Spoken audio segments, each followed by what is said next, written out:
Syria முழுவதுமாக கிளர்ச்சி படையினுடைய கட்டுப்பாட்டுக்கு கீழ் வந்திருக்கிறது. எனவே பஷர் அல் அசாத் எங்கு சென்றிருக்கலாம் என்பதை பொறுத்தவரையில் அவர் உடனடியாக செல்வதாக இருந்தால் ஈராக்கு அவர் சென்றிருக்கலாம் அல்லது ஈரானுக்கு சென்றிருக்கலாம், ஏன் யமனுக்கு போக வாய்ப்பு இருக்கிறது, ஓமானுக்கு போவதற்கான வாய்ப்புகளும் இருக்கிறது. இப்படி இந்த 4 நாடுகளுக்கு செல்ல வாய்ப்பு இருக்கிறது.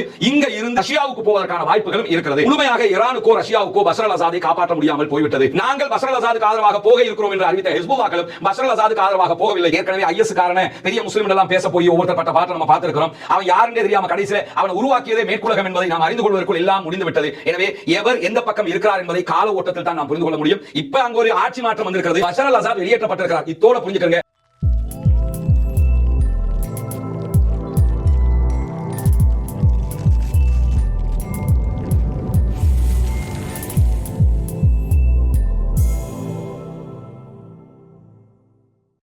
Hi friends, welcome back to SJ Tamil Nadu செய்திகள் அண்ட் நான் உங்கள் எஸ்ஜே. ஃப்ரெண்ட்ஸ், சிரியாவில் என்ன நடந்தது அப்படிங்கிறத ரஸ்மின் எம்ஐசி போட்ட வீடியோ வந்துட்டு இதுக்கு பின்னால் வருது. அதுக்கு முன்னாடி ரஸ்மின் பேசாத நமக்கு கிடைத்த தகவல்களை ஃபஸ்ட்டு நான் வந்துட்டு சொல்லிடுறேன். அதுக்கப்புறம் அந்த வீடியோவை உங்களுக்கு பேக்கில் ப்ளே ஆகும். ஓகேவா? அப்போ இந்த வாய்க்கு வந்தது கோதைக்கு பாட்டு அப்படிங்கிற மாதிரி அவன் நினைக்கிறத அவன் இஷ்டத்தில் ஒரு தமிழையிலும் வச்சு அவன் இஷ்டத்தில் சிரியா பற்றிட்டு யூடியூப்பில் பேசிட்டு இருக்காங்க. எனக்கு பார்க்கும்போது என்ன சொல்லணும்னு தெரியல, சிரிக்கவா என்ன செய்யணும் தெரியல. அதுவும் சில தனி யூடியூபர்ஸ் எல்லாம் வந்துக்கிட்டு என்னமோ பெரிய ஏதோ ஒன்று நடந்த மாதிரி அவன் வந்துக்கிட்டு இஸ்ரேலுக்கு என்னமோ கிடைச்ச மாதிரி, அமெரிக்காவுக்கு என்னமோ பெரிய ஒரு பரிசு கிடைச்ச மாதிரி நான் பேசிட்டு இருக்காங்க. ஃபுல்லுமே நீ கண்ட்ரோல் ஃபுல்லுமே வந்துக்கிட்டு இனி அமெரிக்கா இஸ்ரேல் கையில் இருக்கும் அப்படிங்கிற மாதிரிலாம் வந்து யூடியூப்ல போட ஆரம்பிச்சிட்டாங்க. இதெல்லாம் நீங்களும் நிறைய பார்த்துருக்கலாம். ஆனால் முற்றிலும் இது எல்லாமே பொய். ஏன் பொய் அப்படிங்கிறத சொல்றதுக்கு முக்கியமான சில காரணங்கள் நான் உங்களுக்கு எடுத்து வைக்கேன். இதில் சிம்பிளாக சொல்லணும்னா, ஒரு தமிழ்நிலையில் ஒன்று பார்த்தேன். இது வந்துக்கிட்டு இது சிரியா வந்துட்டு ஐஎஸ்ஐஎஸ் வந்துக்கிட்டு ஆட்சி செய்யும் வந்துட்டு அடப்பாவிகளா, இது என்னடா ஐஎஸ்ஐஎஸ் ஆட்சி செய்யுமா?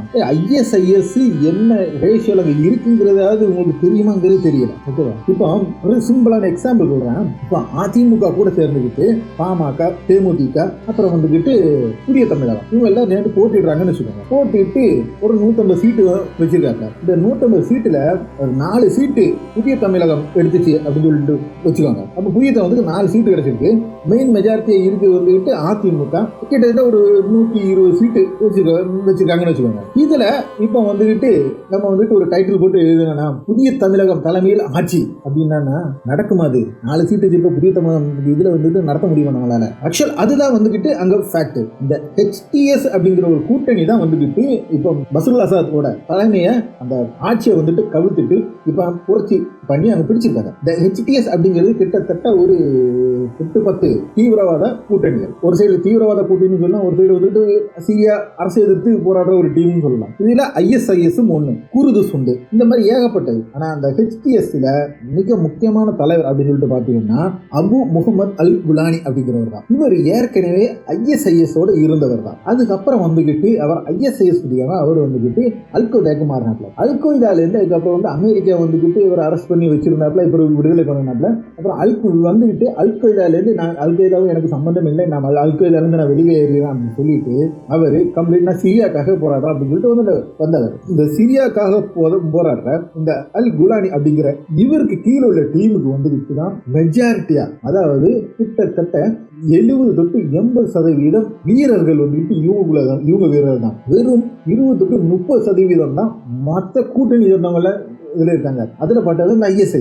அப்போ அந்த அத்தனை பெர்சன்டேஜ் உள்ளவங்க வந்துகிட்டு ஆட்சியை பிடிச்சிருவாங்க. இதுல வந்து மெயினா வந்துட்டு ஒரு 4 டீம் அவங்க தான் வந்துகிட்டு இதுல மெயினான உள்ளவங்க. அந்த 4 டீம்ல ஐஎஸ்ஐஸ் வரல, அங்கே ஒரு முக்கியமானது. அப்போ இவங்களுக்கு பேக் ஃபயர் நின்றுட்டு பேக்ல நின்று எல்லாம் சப்ளை பண்ணி ஆயுத சப்ளை பண்ணி எல்லாம் செஞ்சது அப்படின்னு இவங்க எல்லாம் சொல்லிட்டு அமெரிக்கா சத்தியம் அமெரிக்கா கிடையாது, செய்த ஃபுல்லா வந்து துருக்கி தான் இதுல செஞ்சிருக்கு. அப்புறம் இப்போ இவங்க எல்லாரும் வந்து எழுதிட்டு இருக்காங்க ரஷ்யாவுக்கு எதிராக நீ நிற்கும், ரஷ்யாவுக்கும் ஈரானுக்கு எதிராக அப்படின்னு நிற்பாங்க. ஈரானுக்கு எதிராக நிற்கிற சான்ஸ் இருக்கு. ஏன்னா ஈரானுக்கும் இவங்களுக்கும் உள்ள பிரச்சனை என்ன அப்படின்னு சொல்லிட்டு பார்த்தோன்னா ஷியா சன்னி உள்ள பிரச்சனை. இவங்க இப்ப சன்னி விவாதத்தை சார்ந்தவங்க, ஈரான் வந்துகிட்டு ஷியா விவாதத்தை சார்ந்தவங்க. அதனால இந்த ஒரு பிரச்சனை அவங்களுக்கு இருக்கு. ஆனா இவங்க ரஷ்யாவை எதிர்க்கவோ ரஷ்யாவை பகைக்கவோ விரும்பலாம். ஏன்னா இதுவரை வந்துகிட்டு இவங்க பிடித்தெடுத்த இந்த எதிர் முகாம் வந்துகிட்டு சிரியாவை பிடித்தெடுத்த பிறகு இன்று வரை வந்துகிட்டு இதுவரை வந்துகிட்டு ரஷ்யாவை தொடர்பு கொண்டிருக்காங்க. ஆனா அமெரிக்காவை தொடர்பு கொள்ளல. அதுதான் நமக்கு கிடைச்ச டீடைல். அப்போ ரஷ்யா கிட்ட தொடர்பு கொண்டு பேசும்போது 2-3 தடவை தொடர்பு கொண்டு பேசியிருக்காங்க. அதுல கிளியரா சொல்லியிருக்காங்க, ரஷ்யாவின் ஆயுதங்களும் ரஷ்யாவின் ஆயுதங்களும் ரஷ்யாவின் ராணுவ நிலைகளும் 100% பாதுகாக்கப்படும் அப்படின்னு தான் சொல்லியிருக்காங்க. அது எதிராவோ அதை கைப்பற்றுவோன்னு சொல்லவே இல்லை. 100% பாதுகாக்கப்படும். ஏன்னா இவங்களுக்கு இப்ப ரஷ்யாவோட உதவி தேவை. இவங்களை பொறுத்தவரை வந்துட்டு பிரச்சனை ஆசாது மட்டுமே தவிர வேற ஒண்ணுமே கிடையாது. ஆசாத இப்ப மாற்றி நிறுத்திட்டாங்க. இவங்களுக்கு வந்து ஷியாவோட தலைவரை மாற்றி நிறுத்திட்டு சன்னி தலைவர் வரணும். அது மட்டும் தான் இவங்களோட பிரச்சனை தவிர இதுல ரஷ்யாவுக்கும் இவங்களுக்கும் பெரிய பிரச்சனை இல்லை. ஏன்னா ரஷ்யா இவங்களுக்கு வந்துட்டு ஆசாதுக்கு சப்போர்ட்டா வந்துட்டு எல்லாம் செஞ்சிருந்தாங்க. அப்படிங்கும்போது அவங்க பாக்குறது எப்படின்னு பாத்தீங்கன்னா சிரியாவுக்காக செய்ததுதான் ரஷ்யா, அவ்வளவுதான். அது ரஷ்யா சிரியாவுக்காக சிரிய அரசுக்கு எதிராக வந்துட்டு நிற்கும்போது சிரிய அரசுக்கு ஆதரவாக நின்றாங்க, அவ்வளவுதான். இதுக்கு மத்தியில் வேற ஒண்ணுமே கிடையாது. இதே ரீதியில இப்ப இவங்க சொல்லிட்டு இருக்க மாதிரி அமெரிக்காவுக்கும் இஸ்ரேலுக்கும் ஆதரவாக இருக்காங்க அப்படின்னு சொல்லிட்டு பார்த்தாங்கன்னா எதுக்காக இஸ்ரேல் இப்போ வந்து கோல் குன்று மேல வந்துகிட்டு மிகப்பெரிய தாக்குதல் நடத்திக்கிட்டு இவங்க உள்ளக்க வந்துகிட்டு அந்த அட்டாக் பண்ணிட்டு இருக்காங்க. இவங்க சாதகமான அரசு தானே, அவங்க தானே பிடிச்சிருக்காங்க. அப்ப எதுக்கு இவங்க வந்துகிட்டு இஸ்ரேல் வந்துட்டு இவங்க மேல தாக்குதல் நடத்தணும்? அப்ப சத்தியமா அது கிடையவே கிடையாது. ஏன்னா அமெரிக்காவோ இஸ்ரேல் கண்ட்ரோலோ இவங்க கிடையாதுங்கிறது அவங்களுக்கு நல்லாவே தெரியும். இனி முன்னேறி இவங்க ஜெருசலத்துக்கு பிடிக்க வந்துட்டாங்கன்னா என்ன செய்யறது அப்படிங்கிறதுக்காக தான் இவன் இப்ப முன்னெச்சரிக்கை நடவடிக்கையா உட்கார்ந்து இருக்க ஆயுதத்தை எல்லாம் அழிக்கிறதுக்கு பார்த்துட்டு இருக்காப்ல. ஆனா இனி அது நடக்கும்னு சொல்லவே முடியாது. ஏன்னா துருக்கி கிட்ட இருந்து இவங்க கொண்டு வருவாங்க. இனி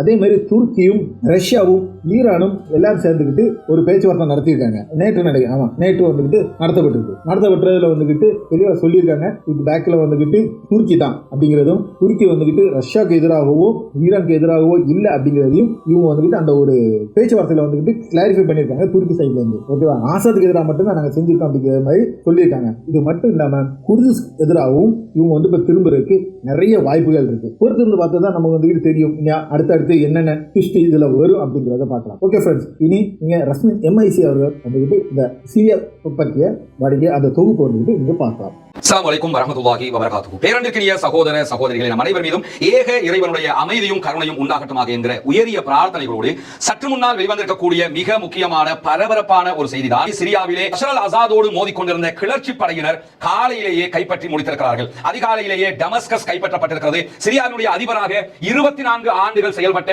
சுமார் 50 ஆண்டுகளாக இவருடைய குடும்பம் தான் சிரியாவை ஆண்டு வந்தது. 50 ஆண்டு கால பஷர் அல் அசாதினுடைய குடும்ப ஆட்சிக்கு இன்றைய தினம் முடிவு கட்டப்பட்டிருக்கிறது. கிளர்ச்சி படையினர் மொத்தமாக சிரியாவை கைப்பற்றி இருப்பதாக அறிவித்திருக்கிறார்கள். பஷர் அல் அசாத் நாட்டை விட்டு தப்பி ஓடி இருக்கிறார். குறிப்பாக நேற்று இரவு ஆகும்போது வெறும் 5 கிலோமீட்டர் தூரத்தில் தான் டமஸ்கஸை விட்டு கிளர்ச்சி படையினர் நின்றிருந்தார்கள். ஒரு வாரத்திற்குள்ளாக மிக முக்கியமான பல நகரங்கள் அவங்க கைப்பற்றிட்டாங்க. இதில் கைப்பற்றப்பட்டது, அதே போன்ற ஹிம்ஸ் கைப்பற்றப்பட்டது, அலப்போ கைப்பற்றப்பட்டது. இப்படி பல நகரங்களை அவர்கள் கைப்பற்றிக் கொண்டே வந்தார்கள். மிக விரைவாக இதுவெல்லாம் நடந்து கொண்டிருந்தது. யாருமே எதிர்பார்க்காத வகையில் சிரியாவினுடைய அரச படைகள் எல்லா இடங்களிலும் தோல்வியை தழுவிக்கொண்டே வந்தார்கள். அதனுடைய இறுதி கட்டமாக நேற்றைய தினம் சிரியாவினுடைய படையைச் சேர்ந்த 2000க்கும் மேற்பட்டவர்கள் ஈராக்கினுடைய பார்டரால ஈராக்குக்குள் நுழைந்து ஈராக்கிலே அகதியாக தஞ்சம் புகுந்திருந்தார்கள் என்ற செய்திகளை நேற்றைய இரவு நம்முடைய காசா அப்டேட்லையும் நம்ம சொல்லி இருக்கிறோம். இந்த நிலையில தான் டமஸ்கஸினுடைய விமான நிலையத்தை கிளர்ச்சி படையினர் உடனடியாக கைப்பற்றினார்கள். ஒரு நாட்டை கைப்பற்றியதாக அறிவிப்பதற்கு முன்பதாக அந்த நாட்டினுடைய சில அடிப்படையான இடங்களை கைப்பற்றுவார்கள். அதிலே ஒன்றுதான் விமான நிலையம், ரேடியோ ஸ்டேஷன், டிவி ஸ்டேஷன், பாதுகாப்பு படைகளுடைய இடங்கள் என்று எல்லா இடங்களையும் உடனடியாக கைப்பற்றினார்கள். கிளர்ச்சி படைகளுடைய தலைமையாக இருந்து செயல்படக்கூடிய HTS உடைய தலைமையில் தான் இந்த கைப்பற்றுதல்கள் நடைபெற்றிருக்கிறது. ஆல்ரெடி சிரியாவுக்குள்ள 2 பெரிய நகரங்களை அங்கே இருக்கக்கூடிய குர்துகள் கைப்பற்றி வைத்திருக்கிறார்கள். இவர்கள் அமெரிக்காவுடைய ஆதரவு பெற்றவர்கள். அதே போன்று மேலும் 2 நகரங்களை துருக்கியினுடைய ஆதரவு பெற்ற சிரியாவுடைய கிளர்ச்சி படைகள் கைப்பற்றி வைத்திருந்த நிலையில தான் தற்போது HTS என்கிற கூட்டணி கிளர்ச்சி படையினர் முழு நாட்டையுமே கைப்பற்றி இருக்கிறார்கள். கைப்பற்றிய அறிவிப்பு வெளியானதற்கு பிறகு மொத்தமாக அங்கே இருக்கக்கூடிய மக்கள் பல பேரும் அதை மகிழ்ச்சியாக கொண்டாடக்கூடிய காட்சிகள் வெளியாகி இருக்கிறது. டமஸ்கஸ்ல இருக்கக்கூடியவர்கள் அந்த மகிழ்ச்சியை வெளிப்படுத்துகிற காட்சியை தான் இந்த புகைப்படத்தில் நீங்க பாக்குறீங்க. அதை தொடர்ந்து நீங்க பார்க்கலாம், சிரியாவினுடைய அதிபர் பஷர் அல் அசாத் நாட்டை விட்டு தப்பி ஓடி விட்டார் என்கிற செய்திகள் வெளியாகி இருக்கிறது. சிரியாவினுடைய விமான சேவைகள் அமைச்சகம் இந்த புகைப்படத்தை வெளியிட்டிருக்கிறது. இந்த புகைப்படத்தில் பஷர் அல் அசாதினுடைய விமானம் பயணித்த விமான பாதை காட்டப்படுகிறது. குறிப்பாக பஷர் அல் அசாதினுடைய விமானம் தான் இறுதியாக டமஸ்கஸை விட்டு புறப்பட்ட விமானம் என்று சொல்லப்படுகிறது. 76T என்கிற இந்த விமானத்தில் தான் அவர் பயணித்தார். டமஸ்கஸ் விமான நிலையத்தில் இருந்து அவர் ஆரம்பித்த பயணம் நீங்க பார்க்கலாம். அந்த விமானம் சற்று தொலைவு சென்று திரும்பி மீண்டும் ஹிம்ஸை நோக்கி பயணிக்கிறது. ஹிம்ஸ் நகரம் ஆல்ரெடி கிளர்ச்சியாளர்களுடைய கட்டுப்பாட்டில் வந்திருந்த நகரம். அப்படி இருக்கும்போது ஏன் ஹிம்ஸை நோக்கி பயணித்தது என்கிற ஒரு கேள்வி இருக்கிறது. ஹிம்ஸை நோக்கி பயணித்த விமானம் அங்கிருந்து மீண்டும் கிளம்பி வடக்கு பக்கம் பயணிக்க ஆரம்பித்து மீண்டும் வடக்கு பக்கமாக பயணித்திருக்கிறது. ஆனா ஹிம்ஸுக்கு பிறகு ரேடார்ல அந்த விமானம் எந்த பக்கம் பக்கம் பயணித்தது என்பதை எங்களால் கண்டறிய முடியவில்லை என்று சிரியாவினுடைய விமான சேவைகள் அமைச்சகம் அறிவித்திருக்கிறது. எனவே பஷர் அல் அசாத் எங்கு சென்றிருக்கலாம் என்பதை பொறுத்தவரையில் அவர் உடனடியாக செல்வதாக இருந்தால் பக்கத்தில் இருக்கக்கூடிய சில நாடுகள் இருக்கிறது. ஒன்றோ ஈராக்கு அவர் சென்றிருக்கலாம், அல்லது ஈரானுக்கு சென்றிருக்கலாம், ஏன் யமனுக்கு போக வாய்ப்பு இருக்கிறது, ஓமானுக்கு போவதற்கான வாய்ப்புகளும் இருக்கிறது. இப்படி இந்த 4 நாடுகளுக்கு செல்ல வாய்ப்பு இருக்கிறது. இங்க இருந்து மீண்டும் அவர் பயணத்தை ஆரம்பித்து ரஷ்யாவுக்கு போவதற்கான வாய்ப்புகளும் இருக்கிறது. எது எப்படி போனாலும் உடனடியாக அருகில் இருக்கக்கூடிய ஈரானுக்கு போவதற்கான வாய்ப்பு இருக்கிறது. ஈரான் முழுமையாக பஷர் அல் அசாதுக்கு ஆதரவான நாடு என்பது நமக்கு எல்லாம் தெரியும். அந்த அடிப்படையில் பஷர் அல் அசாத் எங்கோ பயணித்திருக்கிறார், நாட்டை விட்டு வெளியேறிவிட்டார் என்ற செய்திகள் இன்றைக்கு வெளியாகி இருக்கிறது. எனவே சிரியா முழுவதுமாக கிளர்ச்சி படையினுடைய கட்டுப்பாட்டுக்கு கீழ் வந்திருக்கிறது. கிளர்ச்சி படை தற்போது நாங்கள் அடுத்த தலைவரை அறிவிக்கும் வரை நாட்டினுடைய கண்ட்ரோலை பஷர் அல் அசாத் ஆட்சியில் இருக்கும்போது பிரதமராக இருந்தவர் கண்ட்ரோல் பண்ணுவார். அமைதி திரும்ப வேண்டும். நாட்டுக்குள் யாரும் ஆயுதத்தை பயன்படுத்தி துப்பாக்கி சூடுகளை நடத்தி வெற்றி கேளிக்கைகளை நடத்தக்கூடாது. அமைதியாகத்தான் வெற்றியை கொண்டாட வேண்டும் என்றெல்லாம் எதிர்க்கட்சியினுடைய எதிரணி கிளர்ச்சி படைகள் அறிவித்திருக்கின்றன என்கிற நிலையில பல நாடுகளும் இதை வரவேற்கின்றன, சில நாடுகள் வரவேற்பு இல்லாமல் இருக்கின்றன என்கிற செய்திகளை எல்லாம் நம்ம பார்க்க முடிகிறது. இந்த நிலையில நாட்டை விட்டு தப்பியோடி இருக்கக்கூடிய பஷர் அல் அசாத் யார்?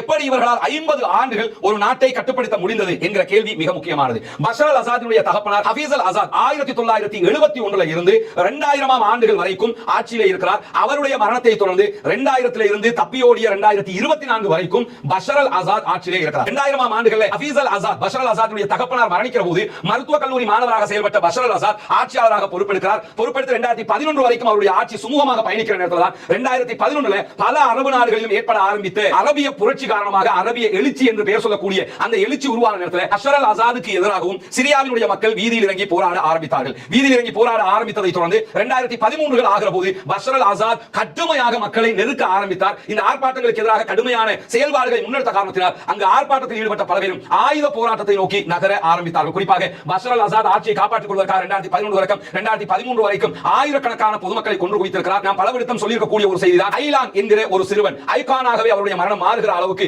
சர்வதேச அளவில் பேசுபொருளாக மாறியது. சிரியாவிலிருந்து தப்பியோடிய ஒரு குடும்பம் கடலிலே மூழ்கடிக்கப்படுகிறது. அதிலே அந்த குடும்பத்தைச் சேர்ந்த அத்தனை பேரும் மரணித்தார்கள். சிறுவன் குழந்தை ஐலானும் மரணித்து அவருடைய ஜனாசா கடலோரங்களிலே கிடந்தது. அந்த புகைப்படம் தான் சர்வதேச கவனத்தை ஈர்த்திருந்தது. ரஷ்யாவினுடைய முழுமையான ஆதரவும் ஈரானுடைய முழுமையான ஆதரவும் பஷர் அல் அசாதுக்கு இருந்து கொண்டே இருந்தது. எனவே அவருக்கு எதிராக எந்த நாடுகளும் கிளர்ந்து எழ தயாராக இருக்கவில்லை. அதையெல்லாம் பயன்படுத்திக் கொண்டுதான் பொதுமக்கள் மீதான இந்த தாக்குதலை நடத்தியிருந்தார். குறிப்பாக பொதுமக்கள் மீது ரசாயன தாக்குதல்களையும் நடத்தியிருக்கிறார் என்கிற குற்றச்சாட்டுகளும் பஷர் அல் அசாத் மீது இருக்கிறது. ஆனா இந்த நேரத்தை நீங்க எடுத்துக்கிட்டீங்கன்னா ரஷ்யா அவர்களுடைய படையை கொண்டு விமான தாக்குதல்களை நடத்தி இருந்தாலும் சில உதவிகளை ஈரான் செய்திருந்தாலும் முழுமையாக ஈரானுக்கோ ரஷ்யாவுக்கோ பஷர் அல் அசாதை காப்பாற்ற முடியாமல் போய்விட்டது. ஈரானுக்கு காப்பாற்ற முடியாமல் போனதற்கான காரணம் ஆல்ரெடி ஹிஸ்புல்லாஹ்களுக்கு அவங்க உதவிக்கிட்டு இருக்காங்க. இஸ்ரேலோடு ஒரு யுத்தத்தை அவங்க அடிக்கடி பண்ணிக்கிட்டு இருக்காங்க. பண்ணுகிற நேரத்தில் ஈரானுக்கு முழுமையாக சிரியாவோடு போய் நிற்க முடியாது. இருக்கிற போது சிரியாவில் இருக்கக்கூடிய கிளர்ச்சி படைக்கு ஆதரவாக இருக்கக்கூடிய அமெரிக்காவும் மற்ற நாடுகளும் ஈரானுக்கு எதிராக திரும்புவதற்கு வாய்ப்பு இருக்கிறது. ஏன்னா சிரியாவில் பஷர் அல் அசாதினுடைய ஆட்சி கவிழ்க்கப்படுவதற்கு ஆல்ரெடி அங்க இருக்கக்கூடிய குர்துகள் அமெரிக்காவினுடைய ஆதரவு பெற்றவர்கள் அவர்கள் பஷர் அல் அசாதுக்கு எதிராக கிளர்ச்சி படைகளை உருவாக்கி போராடி கொண்டிருந்தார்கள். அதே நேரத்தில் டர்க்கியினுடைய அர்துகானுடைய ஆதரவோடு டர்க்கியில இருந்து ஆயுதங்கள் சப்ளை பண்ணப்பட்டு சிரியாவில் இருக்கக்கூடிய துருக்கியினுடைய ஆதரவு பெற்ற படைப்பிரிவுகளும் பஷர் அல் அசாதுக்கு எதிராக நின்றார்கள். ஆல்ரெடி பஷர் அல் அசாதுக்கு ஆதரவாக ஈரானுடைய IRGC உடைய மெம்பர்ஸும் உள்ள இருந்தாங்க. நேற்று இரவோடு அவங்க கிளம்பி வெளியேறிட்டாங்க. அது மட்டும் இல்லாமல் பஷர் அல் அசாதுடைய பல படைகளும் பல இடங்களில் சரண்டர் ஆகி கொண்டிருக்காங்க என்ற செய்திகள் இருக்கக்கூடிய நேரத்தில் ரஷ்யா உக்ரைனோடு பெரிய ஒரு யுத்தத்தில் இருக்கிறதுனால அவர்களுக்கும் நேரடியாக முழுமையாக 2011-13 கால பகுதியில் பஷர் அல் அசாதை பாதுகாத்ததை போல இம்முறை பாதுகாக்க முடியாமல் போயிருக்கிறது. நாங்கள் பஷர் அல் அசாதுக்கு ஆதரவாக போக இருக்கிறோம் என்று அறிவித்த ஹிஸ்புல்லாஹ்களும் பஷர் அல் அசாதுக்கு ஆதரவாக போகவில்லை. 2 காரணங்களாக இருக்கலாம். ஒன்று, ஈரான் அவர்களை போவதற்கு அனுமதித்திருக்க வாய்ப்பில்லை. இரண்டாவது, அவர்கள் சிரியாவுக்கு செல்வதற்கான காலக்கெடு மிக மிக குறைவாக இருந்திருக்கலாம். இந்த 2 காரணங்களோடு மூன்றாவதாக அவர்கள் இப்போதுதான் இஸ்ரேலோடு ஒரு யுத்த நிறுத்த உடன்படிக்கைக்கு வந்திருக்கிறார்கள். அதற்கும் இது சங்கடமாக மாறிவிடக் கூடாது என்பதையும் அவர்கள் யோசித்திருக்கலாம். அப்படி ஒரு முடிவையும் எடுத்திருக்கலாம் என்று ஆய்வாளர்கள் சொல்லக்கூடிய நிலையில 50 ஆண்டுகள் பஷர் அல் அசாதினுடைய குடும்பமே ஆட்சி செய்து வந்தது. இறுதியாக கிளர்ச்சி படையினர் தற்போது வெற்றி பெற்றிருக்கிறார்கள். தேர்தல்கள் நடத்தப்பட வாய்ப்பு இருக்கிறது. தேர்தல்கள் நடத்தப்பட்டு புதிய தலைமைத்துவம் தேர்ந்தெடுக்கப்படுமா அல்லது தற்போது ஆட்சியை 4 சாரார் சேர்ந்து பிடித்திருக்கிறார்கள். இந்த 4 சாராரும் அடுத்த கட்டம் ஒற்றுமையாக பயணிப்பார்களா அல்லது அவர்களுக்குள் சண்டைகள் ஏற்படுமா அல்லது சிரியா 4ஆக பிரிக்கப்படுமா என்கிற கேள்விகளும் நமக்கு முன்னால் இருக்கிற அதே நேரம் ISIS பயங்கரவாதிகளும் சில இடங்களை கைப்பற்றி அந்த பகுதிகளில் வைத்துக் கொண்டிருக்கிறார்கள். அவர்களுடைய நிலை என்னவாக போகிறது? கோலான் மலைக்குன்று பகுதிகளில் இஸ்ரேல் கைப்பற்றி வைத்துக் கொண்டிருக்கிறது. இஸ்ரேலுக்கு எதிராக இவர்கள் அடுத்த கட்ட பயணத்தை ஆரம்பிப்பார்களா இல்லையா என்கிற கேள்விகள் இருக்கிறது. இஸ்ரேலுக்கு எதிராக போவதற்கான வாய்ப்புகள் மிக மிக குறைவு என்றுதான் ஆய்வாளர்கள் சொல்லக்கூடிய நம்ம பார்க்க முடிகிறது. ஏன்னா ஆல்ரெடி குர்துகள் அமெரிக்காவுடைய ஆதரவாளர்கள், மற்ற நாடுகளுடைய ஆதரவு பெற்றவர்கள் இருக்கிற காரணத்தினால இஸ்ரேலுக்கு எதிராக செல்வதற்கு அமெரிக்காவினுடைய ஆதரவு பெற்றவர்கள் தயாராக மாட்டார்கள் என்பதையும் நாம் இந்த இடத்திலே புரிய முடிகிற அதே நேரத்தில் சிரியாவில் தற்போது ஆட்சியை கைப்பற்றி இருக்கக்கூடிய HTS என்கிற அமைப்பினுடைய தலைவராக செயல்படக்கூடியவர் இவர்தான் அபு முஹம்மது அல் ஜுலானி என்று அறியப்படக்கூடியவர். அபு முஹம்மது அல் ஜுலானி யார் இவர் என்பதையும் நீங்கள் தெரிந்து கொள்ள வேண்டும். இவருடைய வரலாறு பொறுத்தவரை 1982 சவுதி அரேபியாவினுடைய ரியாதிலே இவர் பிறந்தார். இவருடைய தகப்பனார் எண்ணெய் வளம் கண்ணிய வளம் தொடர்பான ஒரு பொறியியலாளர், ஒரு இன்ஜினியர். அவர் 1989 தன்னுடைய குடும்பத்தோடு சிரியாவுக்கு குடிபெயர்கிறார். குடிபெயர்ந்த நிலையில சிரியாவில் தான் அபு முஹம்மது அல் ஜுலானி தன்னுடைய வாழ்க்கை பயணத்தை ஆரம்பிக்கிறார். வாழ்க்கை பயணத்தை ஆரம்பித்தவர் 2003 ஈராக்கில் அமெரிக்க படையெடுப்பை தொடர்ந்து அமெரிக்காவுக்கு எதிராக அங்கு போராட்டத்தில் குதித்ததாக அறியப்பட்ட குழுக்களோடு சென்று இணைகிறார். குறிப்பாக ISIS என்று அறியப்பட்ட பயங்கரவாத குழுவோடு இவர் ஆரம்பமாக போய் சேர்ந்து கொள்கிறார். சேர்ந்தது மட்டுமல்லாமல் அடுத்ததாக அங்கு அல் காய்தாவும் செயல்பட்டு வந்ததனால